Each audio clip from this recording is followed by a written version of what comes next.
రేపే కార్తీక పౌర్ణమి. కార్తీక మాసంలో వచ్చే అత్యంత విశేషమైన రోజు ఇది. మరి ఎంతో విశేషమైన ఈ రోజు మీరు ఏమీ చేయకపోయినా మీ ఇంట్లో ఈ కూరను వండినా లేక తిన్నా దరిద్రం అంటుకుంటుంది, కష్టాలు బాధలు కలుగుతాయి. మరి ఎంతో విశేషమైన కార్తీక పౌర్ణమి రోజు ఇంట్లో ఏ కూరను వండకూడదో అలాగే తినకూడదో ఇప్పుడు ఈ వీడియోలో తెలుసుకుందాం. కార్తీక పౌర్ణమి రోజే అందరూ 365 ఒత్తుల దీపాన్ని వెలిగిస్తారు. ఎంతో పవిత్రమైన కార్తీక పౌర్ణమి గడియల్లో 365 ఒత్తుల దీపాన్ని వెలిగిస్తే మన ఇంట్లో 365 రోజులు దీపాన్ని వెలిగించిన ఫలితం కలుగుతుంది. మరి ఏ రోజు 365 ఒత్తుల దీపాన్ని వెలిగించాలి అనే సందేహానికి సమాధానం ఇప్పుడు తెలుసుకుందాం. కార్తీక పౌర్ణమి గడియల్లో ఎన్నో పూజలు, నోములు, వ్రతాలు ఆచరిస్తారు. ఎవరైతే కార్తీక పౌర్ణమి గడియల్లో పూజలు చేస్తారో 365 ఒత్తుల దీపాన్ని వెలిగిస్తారో అటువంటి వారి ఇంట్లో సాక్షాత్తు లక్ష్మీనారాయణులు, శివపార్వతులు కొలువై ఉంటారు. ఆ ఇల్లు ఎప్పుడూ నిత్యము సిరి సంపదలతో తులతూగుతూ ఉంటుంది. కాబట్టి 365 ఒత్తుల దీపాన్ని ఏ రోజు ఏ సమయంలో వెలిగిస్తే కోటి జన్మల పుణ్యం కూడా కలుగుతుందో ఇప్పుడు తెలుసుకుందాం. కార్తీక పౌర్ణమి రోజు రాత్రి పౌర్ణమి గడియలకు ఎంతో విశేషం ఉంటుంది. ఆ రోజు రాత్రి పున్నమి చంద్రుడి వెన్నెల్లో అమృతం దాగి ఉంటుంది.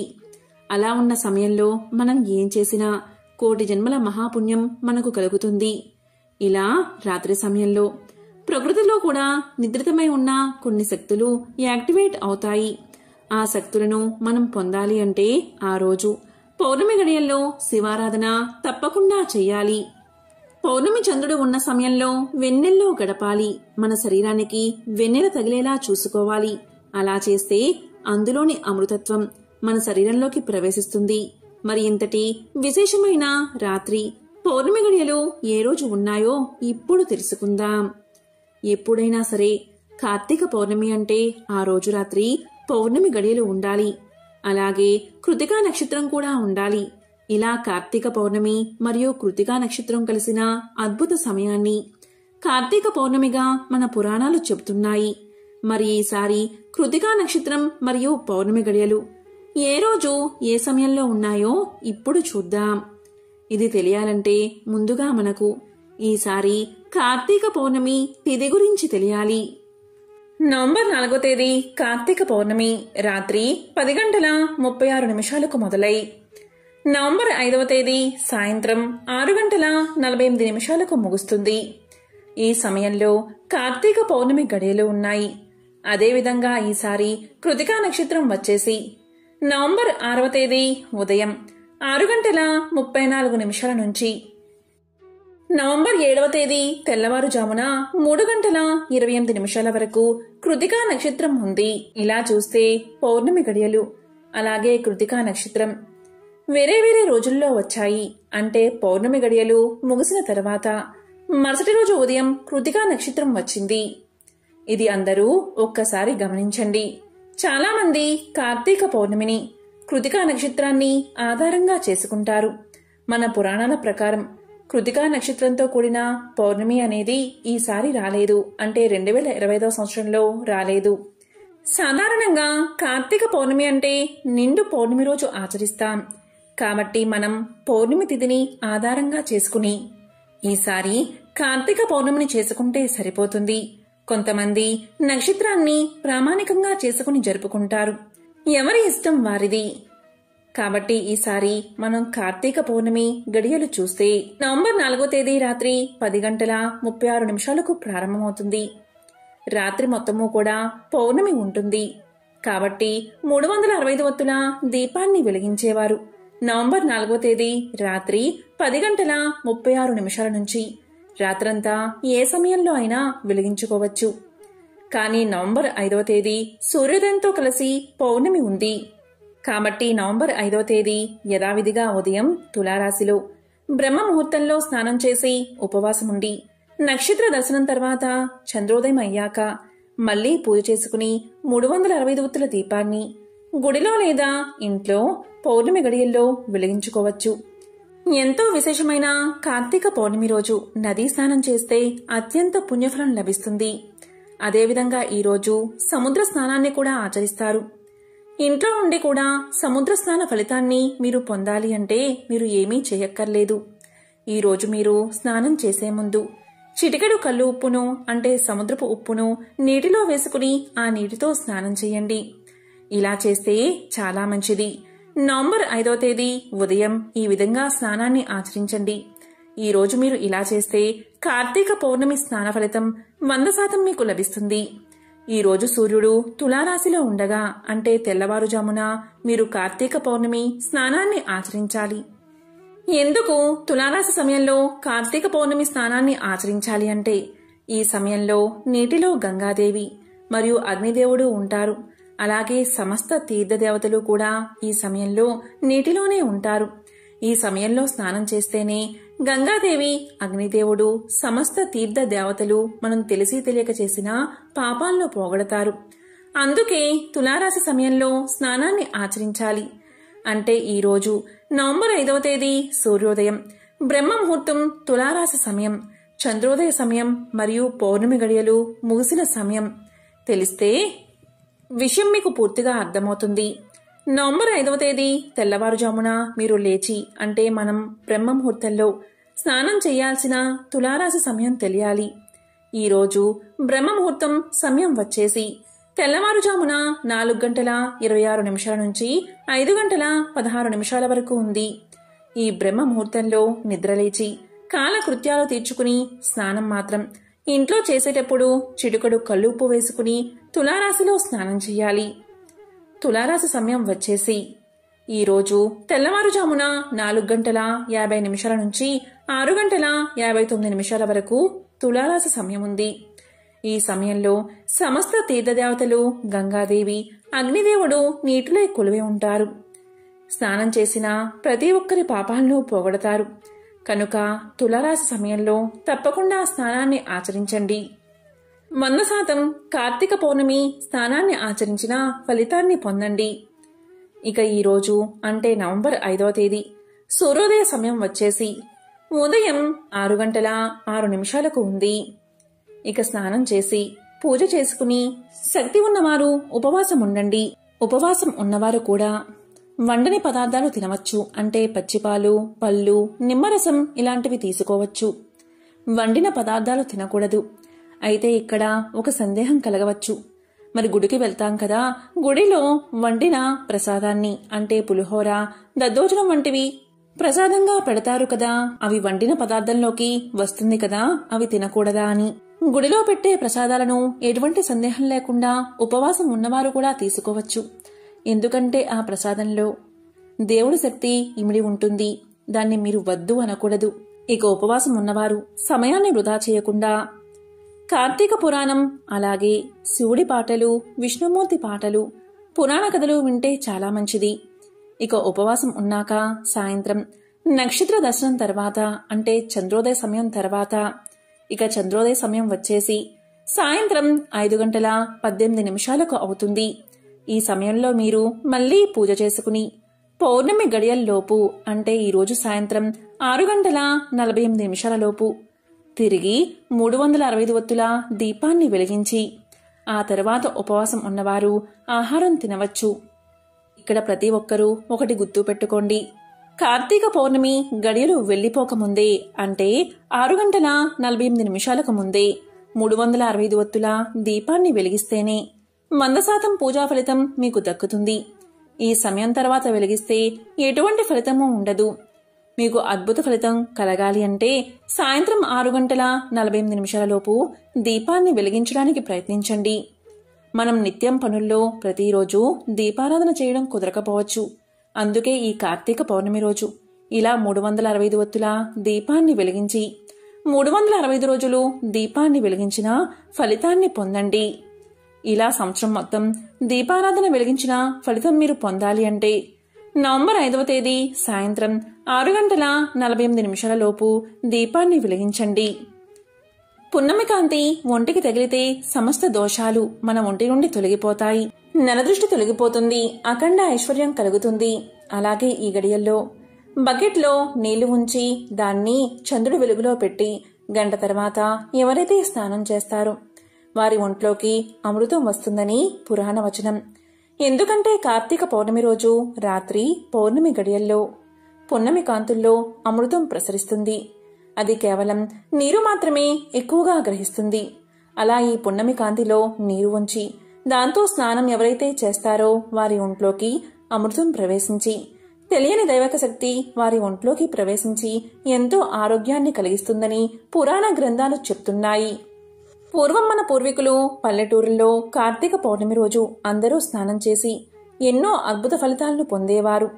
ఇక వ్రతాలు, నోములు, సత్యనారాయణ స్వామి వ్రతం, నీటిలో దీపాలు వెలిగించడం, చంద్రారాధన, తులసికోట పూజ, లలితా సహస్రనామాలు పారాయణం చేయడం అన్నీ కూడా నవంబర్ 5వ తేదీనే జరుపుకోవాలి.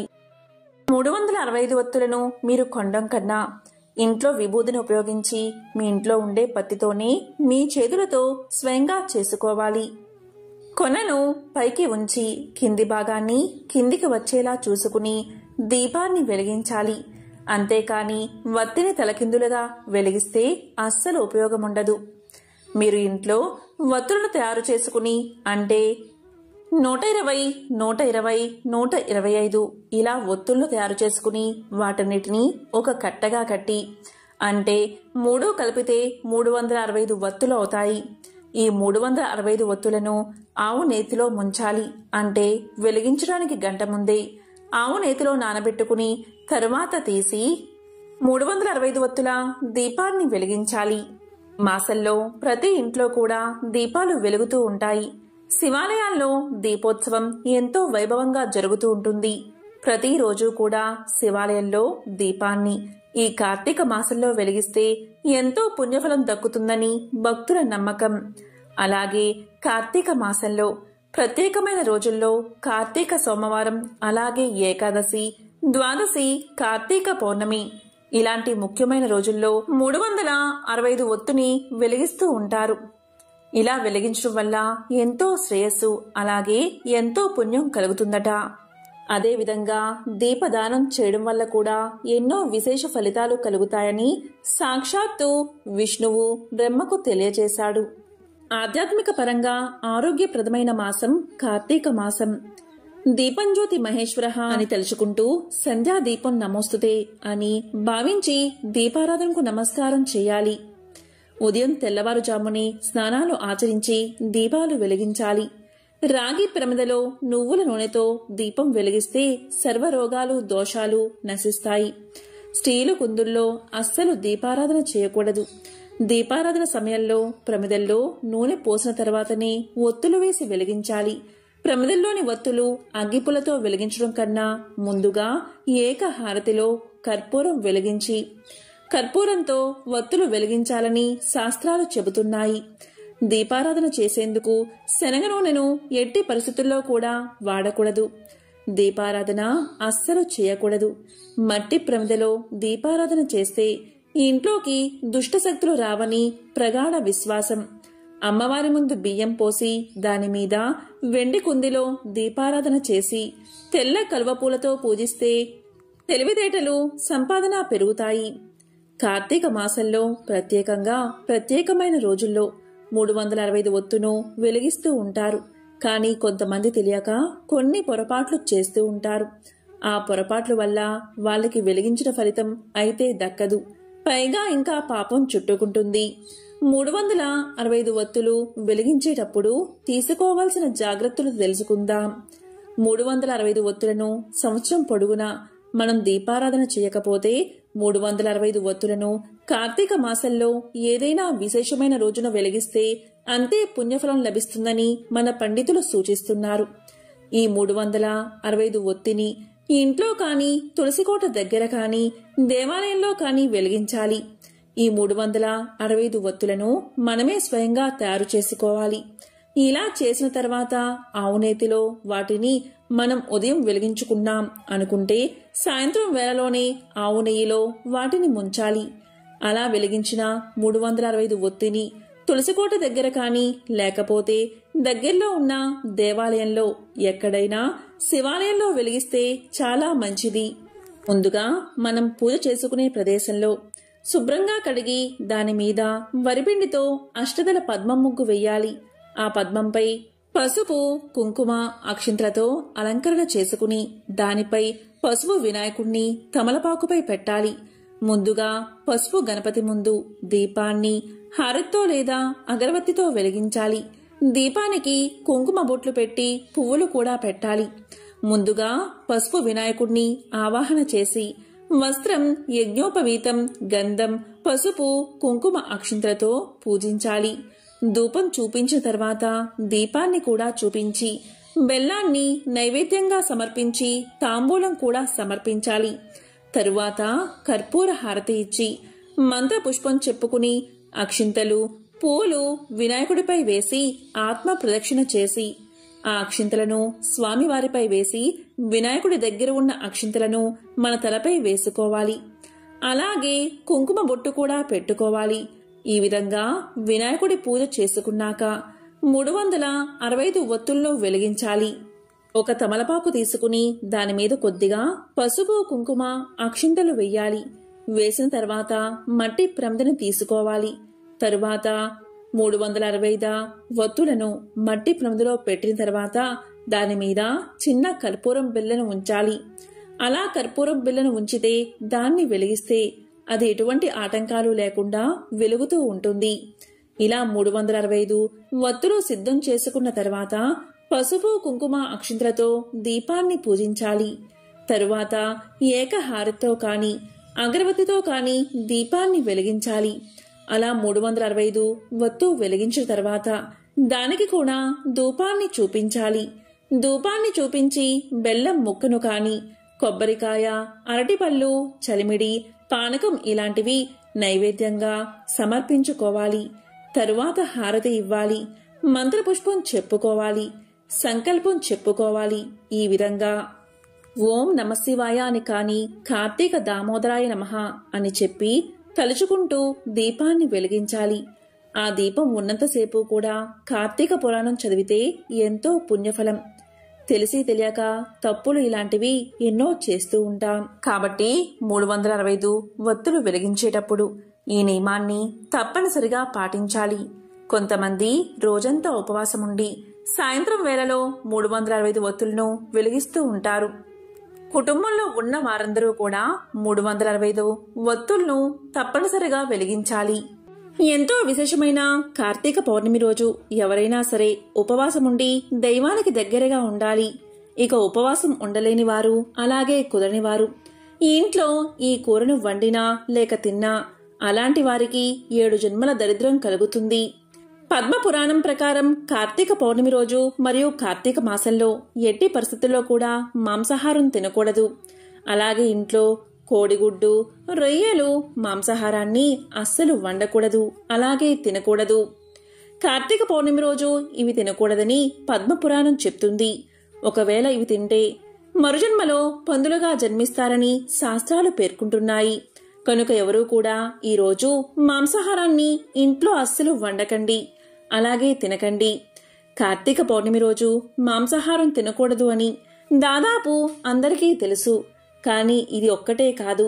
కార్తీక పౌర్ణమి రోజు ముల్లంగి, ములక్కాయ, సొరకాయ, పుట్టగొడుగులు, గుమ్మడికాయ, వంకాయ వంటి కాయగూరలు అస్సలు తినకూడదు. ఒకవేళ వండుకుని తింటే జన్మల దరిద్రం కలుగుతుంది. కాబట్టి ఈ కాయగూరలు అస్సలు తినకండి. వీటిని కూర వండుకుని తిన్నా లేదా వేరే రూపంలో స్వీకరించినా 7 జన్మల దరిద్రం మీకు పడుతుంది. అష్టకష్టాలు అనుభవించాల్సి వస్తుంది. అనారోగ్య సమస్యలు తలెత్తుతాయి. ఈ విషయం చాలా మందికి తెలియదు. అందరూ ఏమనుకుంటారంటే మాంసాహారం ఒక్కటే తినకూడదు అని అనుకుంటారు. మాంసాహారంతో పాటు ఈ రోజు ఈ కాయగూరలను అస్సలు తినకూడదు. కాదని తింటే మాత్రం తరువాత భవిష్యత్తులో చాలా రకాల కష్టాలు అనుభవించాల్సి ఉంటుంది. ఈ కూరగాయలతో పాటు మీరు ఎటువంటి పరిస్థితుల్లో కూడా ఉల్లి, వెల్లుల్లి, ఇంగువ అస్సలు వాడకండి, అలాగే తినకండి. వీటితో పాటు పుచ్చకాయ, వెలగపండును కూడా తినకండి. కాబట్టి కార్తీక పౌర్ణమి రోజు ఈ ఆహార నియమాలను ఖచ్చితంగా పాటించండి. ఇలా పాటించి ఆ శివపార్వతుల, లక్ష్మీనారాయణల అనుగ్రహాన్ని పొందండి. ఓం నమః శివాయ. ఓం శ్రీ మహాలక్ష్మియే నమః. ఓం నమో నారాయణాయ.